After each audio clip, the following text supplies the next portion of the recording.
मेरी जिंदगी अदरीस के साथ अच्छी गुजर रही थी। वो मेरे ताया ज़ाद थे और मैं अपने वालिदैन की इकलौती बेटी थी। अबू और ताया की मुश्तरका ज़मीन थी। भाइयों की आपस में इतनी मोहब्बत थी कि उन्होंने कभी रुपए पैसे का हिसाब नहीं किया। आमदनी के बंटवारे पर कभी झगड़ा ना हुआ। फिर वो अपनी मुश्तरका ज़मीन को कैसे तकसीम करने का सोच सकते थे। भाइयों की मोहब्बत के अलावा ये ज़मीन ही थी जिसने हमारे खानदान को मजबूती से बांध रखा था। इस बंधन को ज्यादा मजबूत करने की खातिर चचा और अबू ने मेरा रिश्ता अदरीस से कर दिया।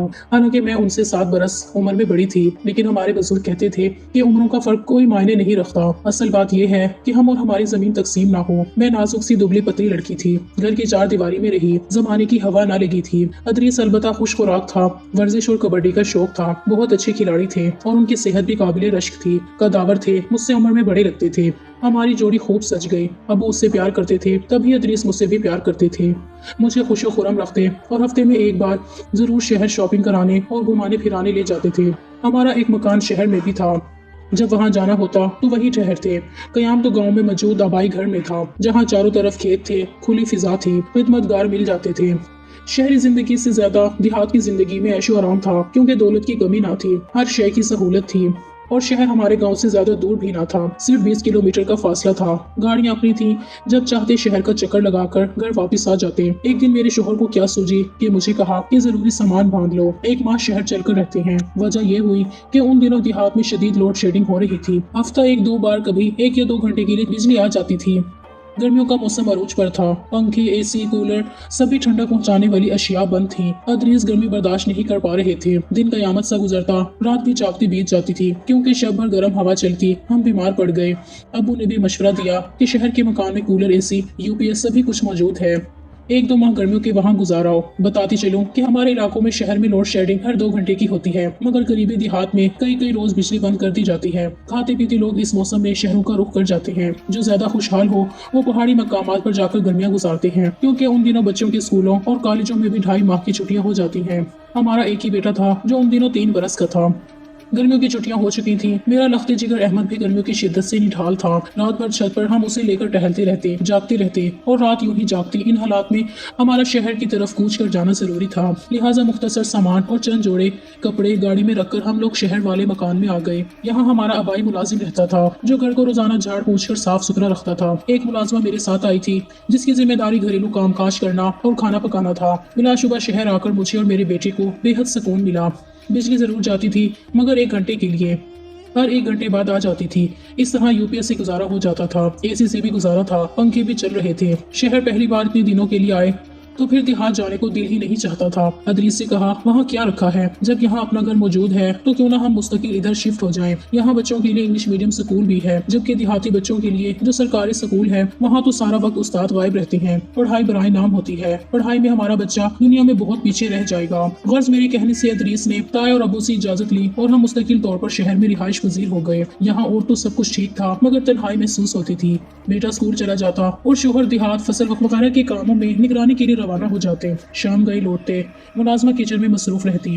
बहुत जल्द तन्हाई से दिल बेजार हो गया। जहाँ बात करने वाला भी कोई ना था। हमारा घर बड़ा था और एक ही 4 दीवारी में 2 घर बने हुए थे। दूसरा हिस्सा खाली था, जो हमारी रिहाइश से काफी फासले पर था, यानी घर से बिल्कुल जुड़ा हुआ ना था। हम चाहते थे उसे किराए पर उठा सकते थे। यूं बड़ी सी 4 दीवारी में चहल पहल मुमकिन थी। मेरे ससुर किराए पर मकान देने के खिलाफ थे, कहते थे जाने कैसे लोग हों। पर्दे का भी मामला था, क्योंकि सहन और गार्डन एक ही था। मैंने अदरीस से कहा, क्यों ना हम एक ऐसी फैमिली तलाश करें जो सिर्फ खवातीन पर मुश्तमिल हो, मर्द हजरात उनके हमराह ना हो। ऐसी खवातीन जिनके शोहर, बाप, भाई वगैरह कमाने की वर्ष से चले गए हों, या कोई बेवा जो किराए पर आना चाहती हो। इस तरह कम अज कम मेरी तन्हाई दूर हो जाएगी। मैं अपनी किराएदार खवातीन से मेल जोल रखूंगी, बातें होंगी, वक्त अच्छा गुजर जाएगा। गाँव में तो बस्ती की औरतों का हमारी हवेली में हरदम का आना जाना लगा रहता था। मैं इंसानों की भीड़ में जिंदगी बसर करने की आदी हो गई थी।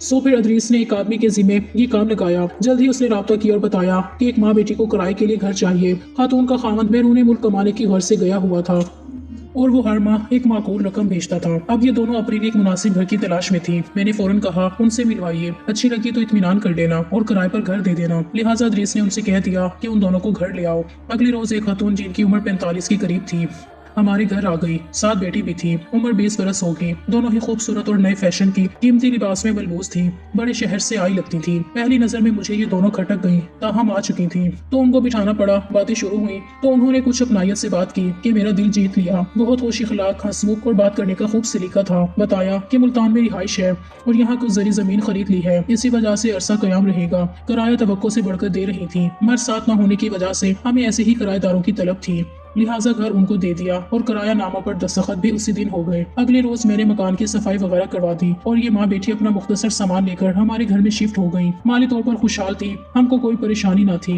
मुल्तान में रिश्तेदार थी मगर उनसे मिलने जुलने कोई नहीं आता था। रोज 1 घंटे के लिए मेरी मुलाजमत जाती, उनके घर की सफाई वगैरह करके आ जाती। सौदा सलफ भी हमारे मुलाजिम से मंगवा लेती। खातून का नाम रजिया था और बेटी का नाम राबिया।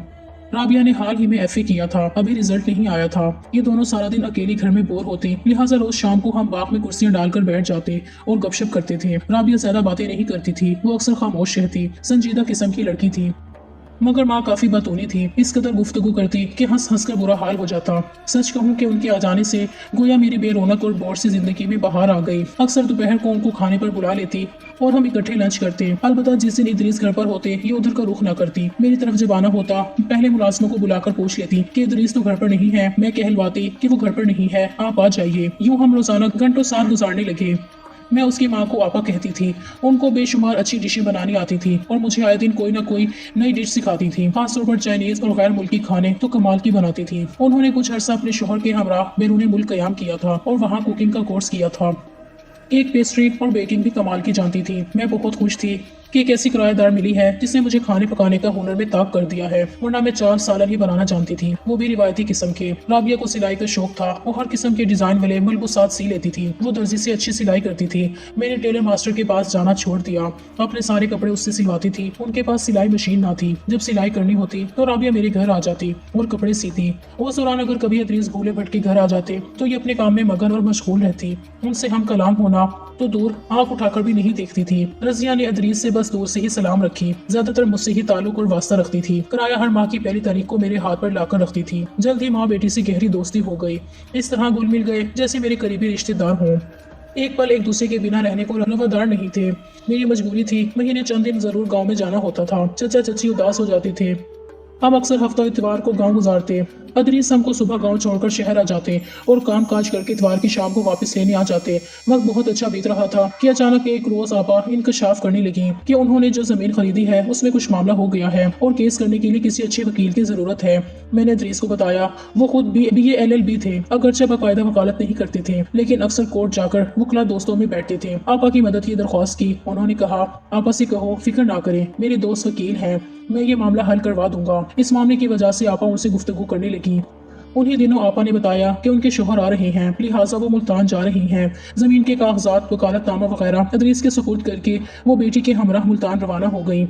उनके घर जाने से घर सोना सोना हो गया। पहले से ही फिर तन्हाई का एहसास सताने लगा। अब जी नहीं लगता था। मैं दिन गिन रही थी कि कब वो वापस आए। उन्हीं दिनों ताई बीमार पड़ गई और गांव जाना पड़ा। खुदा की मर्जी बीमारी ने शिद्दत इख्तियार की। 1 माह तक शहर ना जा सकी। यहाँ तक कि ताई का इंतकाल हो गया। उनकी वफात के बाद 40 दिन शहर के मकान में जाने से कासिर रही। फिर चचा ताया हुक्म सादिर किया कि अब घर संभालने वाला कोई नहीं, लिहाजा बहू और पोता यही मेरे पास रहेंगे। उनकी हुक्मदौली की मजाल किस्मत थी। ना चाहकर हमको शहर की सकूनत तुर्क करके दोबारा देहात में रहना पड़ा, लेकिन अदरीस का शहर जाना लाजिम था, कभी किसी मामले में और कभी कोर्ट कचहरी के अमूर के सिलसिले में। अरसे तक मुझे इल्म न हुआ कि शहर वाले मकान में क्या हालात हैं।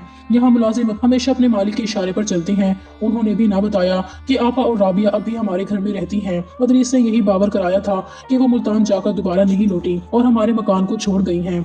मुझको यकीन करने में उसमें कोई मुमानियत भी नहीं थी। यकीन कर लिया क्योंकि शको शुबा की कोई गुंजाइश ही नहीं थी। 7 माह में उनके तर्ज अमल से हरगिज कभी कोई ऐसी बात ना आई कि वो गलत किस्म की है या अदरीस में दिलचस्पी रखती हैं। वो तो बस मेरी ज़ात तक ही महदूद रहती थी। उन्हीं दिनों मेरे बेटे का निकाह करीबी रिश्तेदार की लड़की से होना करार पाया। ताया ने ये फैसला किया, हम लोगों में बच्चों के निकाह अदाइल उम्र में कर दिए जाते हैं। रुखसती बाद में होती है, लेकिन निकाह की तकरीब शादी जैसी धूमधाम से होती है।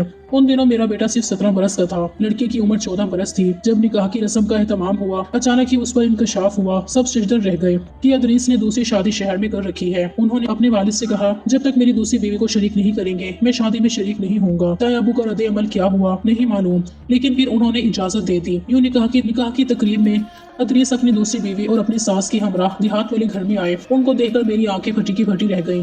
वो निहायत पेश कीमत लिबास में थी और सोने के जेवरात में लदी बंधी थी। आते ही बड़े गुस्से से पलंग पर बैठ गईं, जिस पर मैं बैठी थी। मैं उनको देखते ही सदमे से बेहोश हो गई। ये सब कैसे हुआ, कब हुआ, क्यों कर हुआ? इन सवालों का जवाब मुझे कौन देता? राबिया जो मेरी छोटी सी बहन बनी हुई थी वो अब मेरी सौतन बन चुकी थी, और रजिया जिसको मैं बड़े प्यार से आपा कहती थी उसने मेरे सुहाग की खुशियों पर हाथ साफ कर दिया था। अदरीस सब तमाम तर उनके हो गए थे। उनके मामलात में मेरी एक नहीं सुनते थे। ज्यादातर शहर में रहते थे। उन औरतों को गाड़ी लेकर दी हुई थी। नौकर मुलाजिम उनकी खिदमत को मौजूद थे और राबिया उनकी जान बन चुकी थी। उसके बगैर एक पल रहना भी दुश्वार था। निकाह की तकरीब मुकम्मल होते ही वो वापस चली गई। 3 दिन गांव वाले घर में कयाम किया था। इस दौरान अदरीस साहब खातिर तवाज़ा के लिए परवानावार उनके आगे पीछे फिरते रहे। मुझको दुख इस बात का था कि तीनों ने मिलकर मुझे धोखा दिया। मेरी आंखों में धूल झोंका और एक लावारिस लड़की को मेरे मद मुकाबिल लाकर खड़ा कर दिया। अनहोनी हो चुकी थी। जात से वफा की उम्मीद कम होती है। 5 उंगलियां अगरचे बराबर नहीं थी, मगर नो उम्र खूबसूरत लड़की के मामले में अमूमन मर्द खुद गर्ज हो जाता है। जब बीवी उम्र में उससे ज्यादा बड़ी हो और कम से 2 शीजा उसको लुभाती है। अपनी बदकिस्मती से कुछ अरसे बाद समझौता कर लिया। अदरीस से इस्तदा की कि राबिया को यहाँ ले आए। कम अज कम आप ज्यादा वक्त तो अपने आबाई घर और जमीनों के मामलात को दे पाएंगे। सुसर साहब उम्र के आखिरी हिस्से में थे। वो ज्यादा मेहनत के मुतहम्मिल नहीं हो सकते थे। अब्बू भी बीमार रहने लगे थे। अब सरबराह के फराइज अदरीस ने ही सर अंजाम देने थे, क्योंकि उनके गैर मौजूदगी में मेरा बेटा बिगड़ता जा रहा था। दूसरी बेगम बीमार, उनके वालदा गांव के मकान में आ गए। सोतन तो अपनी आंखों के सामने मुझे बर्दाश्त करना आसान नहीं थी, फिर भी बर्दाश्त कर लिया, क्योंकि जमींदार घराने की खानदानी बीवियों को शुरू से ही ऐसी तरबियत दी जाती है कि कोई ऐसा कदम नहीं उठाना जिससे खान शोहर के वकार को धचका लगे। खैर राबिया के यहाँ आने पर राज खुला कि वो किस तरह मेरे तख्तो ताज पर काबिज हुई थी। मेरे गांव आ जाने के बाद उन माँ बेटी ने हमारा घर ना छोड़ा। चंद दिन मुल्तान कयाम करके वापस लौट आई। उस दौरान आपा के शोहर का सऊदी अरबिया में गाड़ी के हादसे में इंतकाल हो गया, तो अदरीस ने उनसे हमदर्दी की और खूब तसल्लियां दी। तभी ये उनके गले का हार हो गई। यूं राबिया को सहारा देने की फरमाइश कर दी और खूबसूरत करी थी। उसने भी कुछ अदाएं दिखाई। मामला शादी तक पहुंच गया। और इस तरह एक दिन रजिया ने मेरे शोहर से कहा कि तुम्हारी गलत रोश की वजह से मेरी बेटी माँ बनने वाली है। अब तुम्हें इससे शादी करनी होगी, वरना मैं पूरे गांव में तुम्हें बदनाम कर दूंगी। अदरीस को छठी का दूध याद आ गया। ये ढोल दूर में ही सुहाने लगते हैं, क्योंकि अदरीस का कभी इस किस्म की औरत से वास्ता नहीं पड़ा था। इसलिए वो सख्त परेशान हो गए। मजबूरन कोर्ट मैरिज की। कुछ अर्सा उन दोनों को वहां रखा। वक्तन फवक्तन जाकर उनसे मिलने लगे। वक्त गुजरने लगा और उनकी तरफ बेटी हुई, जिसका नाम अलीना रखा। वो भी माँ की तरह खूबसूरत थी, लेकिन चलन भी माँ और नानी जैसे ही थे। बहरहाल अदरीस ने मुझे सख्ती से हिदायत कर दी कि मेरी बेटी की तुमने निगरानी करनी है। हरगिज़ उन औरतों पर तकिया ना करना, बल्कि उसकी परवरिश का जिम्मा तुम्हारा है। अपने शोहर की हिदायत के मुताबिक मैं उसकी परवरिश में कोई कोताही नहीं चाहती थी। उसको पहनने की रिवायत और तरीकों से आशना करती और बिना इजाजत कहीं जाने से रोकती। ये सख्ती मैं इसलिए करती थी कि हमारे यहाँ लड़कियों की परवरिश में सख्ती से ही काम लिया जाता था। राबिया इन सख्तियों को मेरा उसको टोकना अच्छा नहीं लगता था। वो शहर जाती तो जबरदस्ती उसको साथ ले जाती। मैं मना करती तो उलझ पड़ती। तब मैं अदरीस से कहती कि मेरी बस की बात नहीं है अलीना को संभालना, जबकि बेटी है आपकी और आप ही जाने मुझसे वो खुद ख्वार खाती है। कैसे ढंग से परवरिश करूं जैसे ही आप चाहते हैं। रफ्ता रफ्ता राबिया ने बेटी को अपनी तरफ कर लिया। अब लड़की मुझसे दूर भागने लगी। अपनी माँ और नानी के पास ज्यादा सुकून महसूस करती। दौड़ दौड़ कर उनकी रिहाइश गाह में चली जाती थी। अलीना को रोकना मेरे बस की बात ना रही। अब वो 14 साल की थी। उसके लक्षण बिल्कुल अपनी माँ और नानी पर गए थे। मैं उसे खानदानी अतवार के सांचे में ना ढाल सकी। 8वीं में पढ़ती थी। आए दिन स्कूल से देर से आती, ड्राइवर को वापस भेज देती और कहती कि मेरी दोस्त अपने ड्राइवर के साथ मुझे ड्रॉप कर देगी। मुझे उसके घर जाकर पर्चे की तैयारी करनी है। अदरीस को इल्म हुआ, बेटी को रोका तो उन दोनों माँ बेटियों ने अपनी बेटी पर पाबंदी लगाने को मना किया। सहेलियों से मिलने में कोई हर्ज नहीं। अदरीस ने 8वीं के बाद स्कूल जाना बंद कराया। उन्होंने शोर उठा दिया, कम अज कम मैट्रिक तो करने दो। उधर लड़की हीले बहाने से बाज ना आती थी। कभी सहेली का बहाना, कभी मिलाद का, कभी सालगिरह का कहकर शहर से आने में देर कर देती थी। वही हुआ जिसका डर था। शहर में कॉलेज के लड़के से दोस्ती के नतीजे में पाँव भारी हो गया। मेरी वालदा की नजर तेज थी। उन्होंने मामले को भांप लिया कि कुछ गैर मामूली हालात वाकई हो चुकी हैं। उन्होंने अदरीस से कहा बेटी को स्कूल जाने से रोक लो, बात बदनामी की हद तक आ गई है। अदरीस ने बेटी से बास फोर्स करना चाहे तो वो जवाब देंगे। यहाँ तक कह दिया कि जब आप मेरी माँ से कोर्ट मैरिज कर सकते हैं तो मैं क्यों नहीं कर सकती। इस पर बाप ने ہاتھ اٹھایا، اسے جوتے سے مارا۔ چیختی چلاتی ماں کے پاس دوڑی۔ اس کی نانی نے ادریس کو کہا، تم دیہاتی وحشی لوگ غیرت کے نام پر بیٹیوں سے جانور جیسا سلوک کرتے ہو۔ میں ہرگز یہاں نہیں رہوں گی اور ان دونوں کو ساتھ لے جاؤں گی۔ ادریس کو ہم سب نے باہر بھیج دیا۔ وہ غصے میں ڈیرے پر چلے گئے اور 2 دن تک گھر نہ لوٹے۔ اس دوران ان کو گھر سے نکل بھاگنے کا موقع مل گیا۔ سیف کی چابیاں کسی طرح میرے کمرے سے لے اڑی اور رات کو موقع پا کر گھر سے غائب ہو گئی اور شہر لے جا کر الینا کو ڈاکٹر سے دکھایا۔ لیڈی ڈاکٹر نے کہا کہ اب اس کا کوئی فائدہ نہیں، بہت وقت گزر چکا ہے۔ تب ادریس کو راز میں شامل کرنا پڑا۔ یہ دیہاتی نمبردار عزت کی خاطر مر مٹنے والے، ان کے تو چھکے چھوٹ گئے، سب پریشان ہو گئے۔ ادریس نے ملتان جانے سے پہلے مجھ سے کہا، الینا کو لینے جا رہا ہوں، یہاں لا کر زہر دے دوں گا، بدنامی کا داغ لگنے سے پہلے دفن کر دوں گا۔ ان کا ارادہ جان کر میں دہل گئی۔ رات کی نیند ہوا ہو گئی۔ ان کے جاتے ہی فون کیا اور سارا معاملہ بتا دیا کہ تم دونوں غائب ہو جاؤ ورنہ ادریس الینا کی جان لے لیں گے۔ فون سنتے ہی یہ تینوں غائب ہو گئی۔ ادریس نے کافی تلاش کیا اور ناکام گھر لوٹ آئے، لیکن نڈھال تھے، دل پر عزت و ناموس کے خاک ہونے کا صدمہ تھا۔ ہفتہ بھر راتوں کو ٹہل ٹہل کر ہلکان ہو گئے۔ 8ویں روز اچانک دل پکڑ لیا۔ دل کا دورہ جان لیوا ثابت ہوا اور خالق کی حقیقی سے جا ملے۔ میں ہاتھ ملتی رہ گئی، اب پچھتائی کہ کیوں میں نے فون کیا اور سارا معاملہ بتایا۔ الینا کی زندگی تو بچ گئی، میرے شوہر کو موت لے گئی۔ ایک کاش میں اسے فون نہ کرتی۔ آج بھی سوچتی ہوں کہ سوتن کو فون کر کے میں نے غلطی کی یا صحیح کیا۔ ایک کی جان بچا کر دوسرے کو صدمے کی عطا گہرائیوں میں ڈبو دیا۔ کیا میں اپنے شوہر کی قاتل ہوں اور ایک ناسمجھ لڑکی کو نئی زندگی دے دی؟ کیا میں نے ٹھیک کیا اور میں اس کی محسن ہوں؟ بچے غلطیاں کرتے ہیں تو اس کی سزا والدین کو ملتی ہے، لیکن والدین اپنے بچوں کی غلطیوں میں بھی قصوروار ٹھہرائے جاتے ہیں۔ مدت بعد جب کہ آپریشن کے لیے ملتان گئی تو اچانک میری ملاقات ایک نرس سے ہو گئی۔ یہ الینا تھی۔ اس کو سفید یونیفارم میں دیکھ کر افسوس ہوا۔ ایک اتنے بڑے زمیندار کی بیٹی تھی، جان بچانے کی خاطر کس طرح سے رول کے رہ گئی ہے۔ تمہاری ماں اور نانی کہاں ہیں؟ میں نے سوال کیا۔ اس نے کہا، نانی وفات پا گئی ہیں اور ماں نے دوسری شادی کر لی ہے۔ میں نرسنگ ہاسٹل میں رہتی ہوں۔ میں نے مردہ سی آواز میں کہا۔ جی چاہا اسے اپنے ساتھ گھر لے جاؤں، مگر اپنے بیٹے کا خیال آتے ہی ڈر گئی کہ کہیں وہ آج اس کی جان نہ لینے پر آمادہ ہو۔ وہ کسی صورت اسے بہن کے طور پر قبول کرنے پر تیار نہ تھا۔ اس پر بد چلنے کا داغ لگ چکا تھا، جس کی وجہ سے اس کے باپ کی موت ہوئی تھی۔ یقیناً وہ دن بھی ادریس جیسی سوچوں کا حامل ایک روایتی زمیندار ہی تھا۔ لہٰذا میں نے الینا سے کہا، اب تم چلی جاؤ کیونکہ تمہارا بھائی آنے والا ہے۔ میں نہیں چاہتی کہ وہ تمہیں دیکھے۔ ممکن ہے اس کا رد عمل شدید ہو اور تمہاری جان بچانے کی خاطر ایک بار پھر مجھے جھوٹ کا سہارا لینا نہ پڑے۔ الینا فوراً چلی گئی۔ اس کے بعد وہ کبھی مجھے نہیں ملی۔ خدا جانے اب کہاں ہے اور کس حال میں ہے۔